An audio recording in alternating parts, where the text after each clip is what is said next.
धन धन सतगुरु तेरा ही आसरा। बेल आइकन का बटन दबाकर चैनल को सब्सक्राइब करें। सिरसा शहर से प्रेमी रामचरण खजांची बेपरवा जी का एक बहुत पुराना सत्संगी है। उस वक्त दरबार का सेवादार भी रहा है।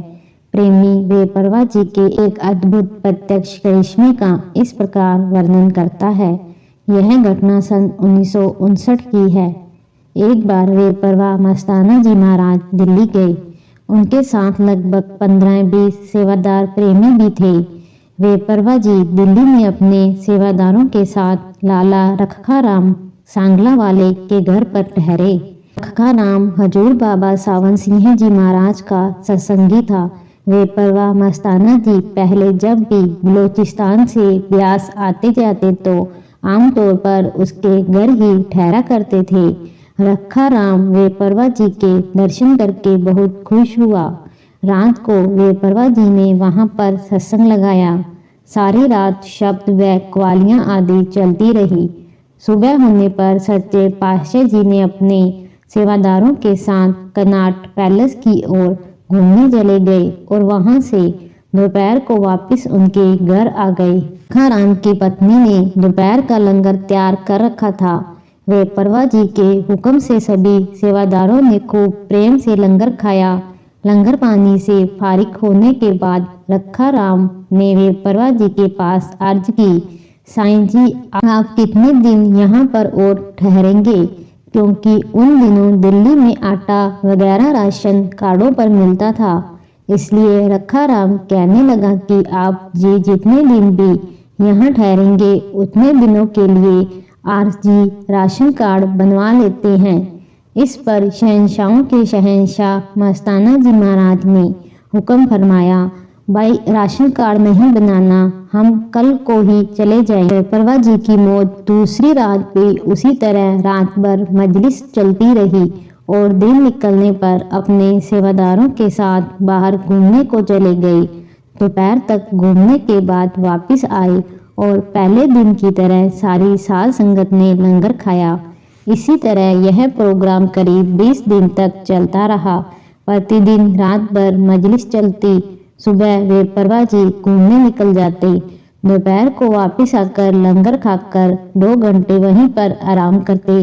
इसी दौरान शहर से भी कई सत्संगी जीव आने लग गए और वे भी सभी वहीं पर ही लंगर छक लिया करते। रखखाराम ने फिर कभी राशन का जिक्र तक भी नहीं किया।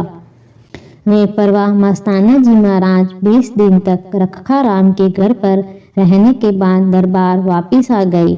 उधर रखखाराम ने अपनी पत्नी से पूछा कि इतने दिन इतना आटा कहाँ से आता रहा। इस पर उसकी पत्नी आटे वाला पीपा ही उठा लाई। उसने बताया कि वह तो इसी पीपे में से ही निकालती रही है और आज भी इसमें उतना ही आटा पड़ा है जितना कि बेपरवा मस्ताना जी के आने से पहले था। सतगुरु जी का वह करिश्मा देखकर रखखाराम आश्चर्यचकित रह गया।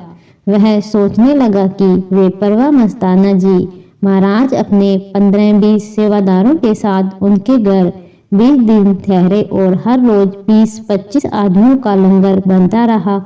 इतना आटा हर रोज इसी पीपे में से ही निकलता रहा। मान लो यदि पीपे में उस वक्त 12-15 किलो आटा था तो वह 20 आदमियों के लिए कितने दिन चलता। मगर वहां तो पूरे 20 दिन उसी पीपे से आटा निकाल कर लंगर बनता रहा।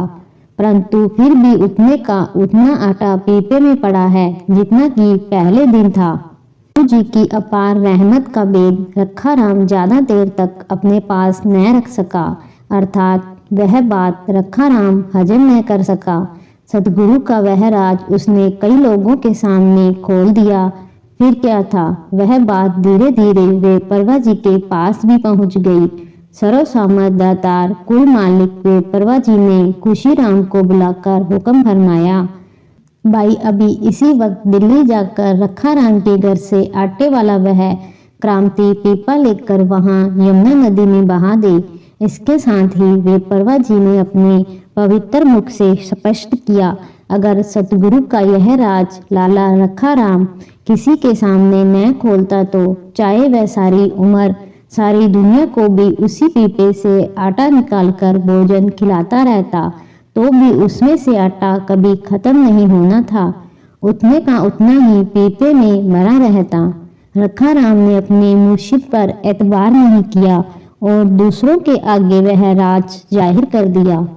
मुर्शिद के हुक्मानुसार खुशीराम ने दिल्ली जाकर पहला काम वही किया।